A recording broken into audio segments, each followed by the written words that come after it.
Alright, welcome back. Today I'm going to show you exactly the difference between a VPN, a proxy, as well as all the other differences in between them and the benefits that each of them have. You might be asking, why is this relevant? Why am I talking about this? I'm going to show you exactly because you can use it to scrape websites, so you can have unlimited leads. You can run it through automation tools. For example, if you're running Instagram accounts or if you want to do LinkedIn automations, you obviously need to first set up the accounts first, and it is very important not to get those banned. I'm going to show you a way around doing that as well, because most likely if you're doing this just manually through your regular IP, you're going to get banned. So let's get into this video. I'll show you exactly how. All right, so for the non-technical viewers, don't freak out. This might look a little bit intimidating, but I'm going to guide you through step by step of the process. So the big question here today, right, is what's a VPN and what's a proxy? I'm going to tell you the differences between them. So let's just start off with a VPN. So what's a VPN, right? So VPN is a virtual private network. This is how basically it looks like. I'm sure you've seen of it somewhere. We have our tool as well. We bought a lifetime deal like a while ago. I think it's called like the best private VPN, the fastest VPN. You can log into any country you want just by the click of one button. It is very, very easy. You can pass through geolocations as well as some other cool stuff, which I'm going to show you. But what is a virtual private network, right? So what is really behind this? You need to understand exactly what you're doing if you want to do automation, if you want to do web scraping, or if you just want to bypass geolocation filters. So let's first understand a virtual private network. So basically all it does, it encrypts your internet traffic through secure servers. So I've run a little explanation here for you. So here we have your IP address, right? And then what it does, it runs it through encryption. Once it's done encrypting, it's going to run it through a secure virtual private server. And then you have your brand new lovely IP. So as you can see, let's just test this real time. Let's just connect to Belgium. I'm not connected to Belgium, if you're wondering. What's my IP? I'm going to look up my new IP. So you can see it will change and it's going to be in Belgium in a second. All right, so perfect. Let's see this in action. So you can use any VPN. I have a free VPN here downloaded. You can use any that you want. You can use the paid one as well. Doesn't really matter. But basically it's like this. You can use a free one to test it out, but you can toggle it on, and this one you could just test for free. As you can see, let's just connect to it. Let's connect and let's refresh. And as you can see, now we are in France. That was just a quick example. Obviously, I'll explain a little bit later why you should not be using free ones. You can select any server you want. So right now it was France. We can switch to, these are just the free ones. Let's just switch to USA. Risk, no thanks, limited protection. Let's see if it switches. It should switch to US. Yeah, as you can see, Oregon. So really, that's how you can test it. You can toggle it on and it's going to show your own IP. I'm not going to do it in this video, but basically what it does, it encrypts your connection and it is giving you a full device protection, well, depending on the VPN of your choice, right? So if you're using something like a free one, a ton of traffic is going to flow through it, most likely bots as well, so it's not going to be as secure. So I recommend paying for something. Ultimately, it does not hide your browser footprint. So if you think you're just going to switch on a VPN and you're going to stay completely anonymous and you can just scrape and do whatever you want, that's unfortunately not the case. So for example, if you turn on a VPN, just log in through an incognito browser, it is going to, for example, if you just go onto Instagram, Instagram will still recognize your browser cookies. Instagram will still recognize your browser footprints, even though it might not have access to your cookies. All right, I'll explain a little bit later why that's relevant. So VPNs, you can get them for $5 a month. You can use anything like a NordVPN or the ones I'm about to show you, or for free, like I've shown you. If you just want to do some small little tests, you can use, I think this is called free VPN. It's a free Chrome extension you can download. Or you could do something like a $50 lifetime deal. I don't really recommend it because these are not the best ones on the market. And, you know, obviously $5 a month isn't really that much. Let me show you the types of VPNs. So there's really three types. There's the regular one, that's like basically NordVPN. It's just a regular one, you connect to it, nothing really special, it just changes your IP, right? It just gets pulled into with a bunch of other people. There's the one that's residential. This is a little bit more limited. So what it does, it's going to mimic a residential virtual private network. So as if you were to log in, so for example, say I were to choose Amsterdam, it is going to act as a residential IP in Amsterdam, the Netherlands, right? You can use Tuxler VPN for it. That's a good tool, that's a good software for it. Now, you can obviously use private VPNs as well. So what that means is you're the only one using it, though it's going to be a lot more expensive and a lot more secure. You can use it with any of these, right? You're just going to have to pay a little bit more. And finally, there's rotating. So rotating is quite self-explanatory. It's basically going from one to another and to another, maybe going back and repeating, or it just could go through a whole bunch of IPs. And why it's good is it's not static, and it's a little bit better for scraping, but I'll explain why you should not be using VPNs for scraping. All right, so this is basically everything on VPNs.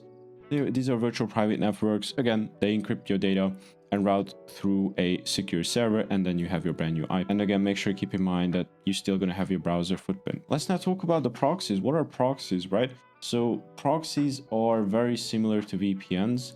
They just forward traffic for an app or browser without encryption. So you have your IP, it runs through a server, and then you have your brand new IP. Very simple, right? You have a whole bunch of types, I'll show you in a minute, but there's no encryption. They are app-specific masking. And again, they don't hide your browser footprint. This is very important. Still, they don't hide it. You have to use something else, which I'll show you. You can use a combination of proxies or virtual private networks with that tool I'm about to show you in a minute. But let's just first show how much like a proxy costs, right? Could be $5 a month or even free in some cases. For 20 residential proxies, I'll show you what that means in a minute. But basically it's like this. You can use WebShare, I recommend it. That's probably the best, cheapest proxy provider. And you can use, I think you get 10 data center proxies absolutely for free. If you want to have residential static proxies, which I highly recommend, which I'll show you in a minute what that means, it's going to cost you like $5 a month, right? Nothing crazy. Okay, so now onto the types. Like I said, data center. So that's the cheapest one, but it's the least best safety wise, right? It's probably the worst you could use. And then we have residential. Residential has static or rotating. We already talked about the rotating. Basically, static versus rotating just means it's best for different things. And I'll show exactly the recommendations at the end of the video, what I recommend for each specific task. But just be it this, like static means it is going to stay put in one place, and rotating is going to rotate. And by this logic, you should have figured out which of which we're going to use for which type of task at the end of the video, right? It's a little bit pricier, not super pricey. As you can see, it's $5 a month for 20 residential. Again, like compared to data center ones you can get for pretty much free. So it could be good as $0, right?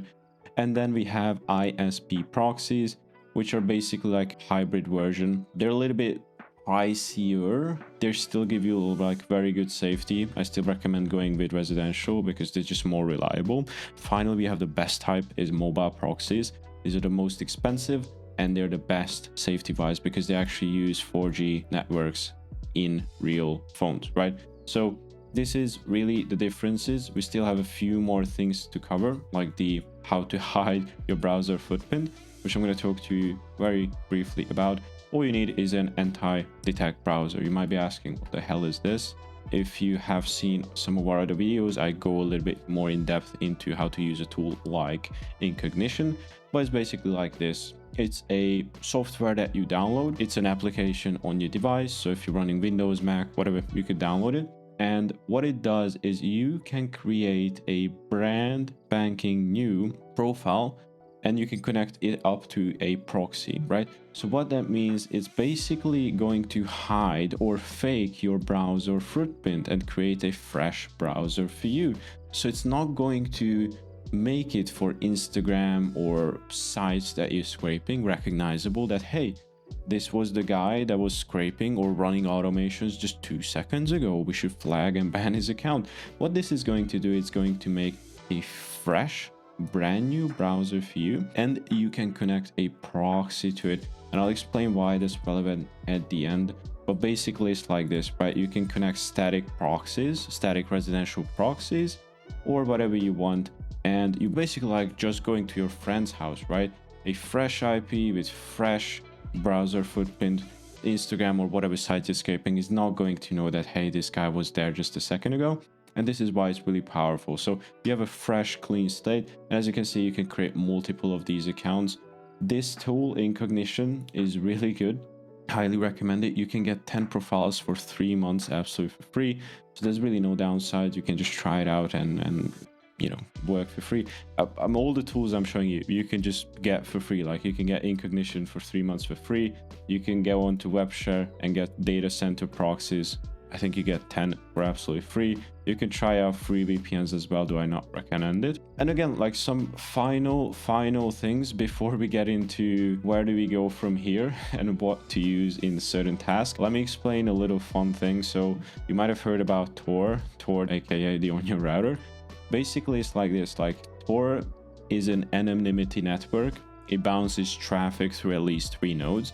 This is how it looks like, by the way. So you have your sender IP, and it is going to route it through, well, at least multiple nodes, which is going to be at least 3. And then finally it sends it to the recipient and vice versa, right? And it is going to make it virtually impossible for anyone to track you. But the problem is websites can know that you're using Tor browser. So it's really good for anonymity, but it's not good for, you know, personal privacy against website, right? For example, if you want to scrape websites, Tor is not advisable. I just wanted to give you this example. This is more for anonymity and not for like, you know, not for like setting up automations. And this is really good for anonymity, but not from hiding the websites themselves, because they can easily tell that something's fishy going on with the multiple redirects. All right, and finally, how do we use it? Scraping. I recommend you to use residential rotating proxies with fingerprintless browsers, right? So we talked about this, so just go back here if you need some help. So basically, we're going to choose a proxy. I recommend you to use WebShare, and I recommend you to use residential and static, right? That's what we're going to use. That's probably, well, the best safety-wise and price-wise that you can get. It's going to be like $5 a month, and it's going to give you like almost 100% safety, right? Okay, so for web scraping, what are we going to use? We're going to use residential rotating proxies and fingerprintless browsers. Okay, so what that means is we're going to use residential rotating proxies from WebShare. I recommend you to use WebShare. You can use anything else, but basically we're going to have a proxy, which is going to make your IP reroute through a server. You have a new IP, and it's going to act as a residential rotating proxy. The reason is we want a rotating proxy is because if one of our session gets compromised, we overused it, we don't want to stress it too much. For example, if you scrape for 5 hours on one session for one proxy, you need to switch to another one. You scrape for 3 hours here, you scrape for 2 hours here, you scrape for 6 hours here, and it's not going to be that big of a problem, as opposed to if you're just running on one static for 24 hours straight. See, that's why it's essential. All right, now let's talk about the next one. The next big one is automations. So you can use a residential static proxy with fingerprintless browsers yet again. So make sure you combine it with a tool like Incognition. So the tool that you're scraping or the automation, for example, if you're setting up Instagram accounts, Instagram's not going to know that, hey, you just set up like 15 more accounts, and it's going to get your accounts banned. So again, just come to WebShare, use a static proxy. This time static is because, for example, you have 1, 2, 3, 4, 5 accounts. Why you want a static proxy is this, because you want to log into the very same account every single time. You don't want to log in from different locations. Like think about like this, like where do you log in to your Instagram account every single time, right? It's either through home, but generally you're going to have the very same or similar IP address, right? For example, if you've flown somewhere before, which is really, really far from where you usually use your social media, you might be prompted with something like, hey, you've just logged in from a new IP location. Was this you? And this is why it does it, because it is irregular.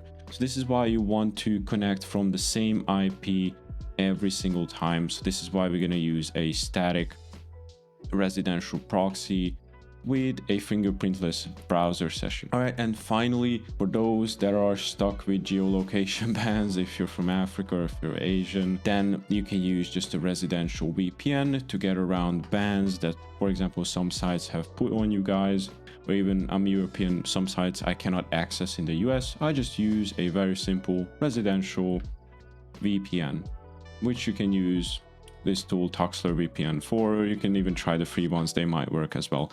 All right, so this was quite a lot. I hope you have learned something from today's video. I know it was a little bit technical, but if you stuck with me until the very end, now you understand fully what you need to do if you want to do web scraping, if you want to do automations safely without getting your accounts banned, and finally how to bypass those pesky geolocation filters. And now you have full understanding of VPNs, proxies, and N-type detect browsers. Again, so if you've taken anything away from this video, a like and subscribe would be highly appreciated. It goes much further than you think. And with that in mind, this was the end, and I'll see you in the next one. Cheers.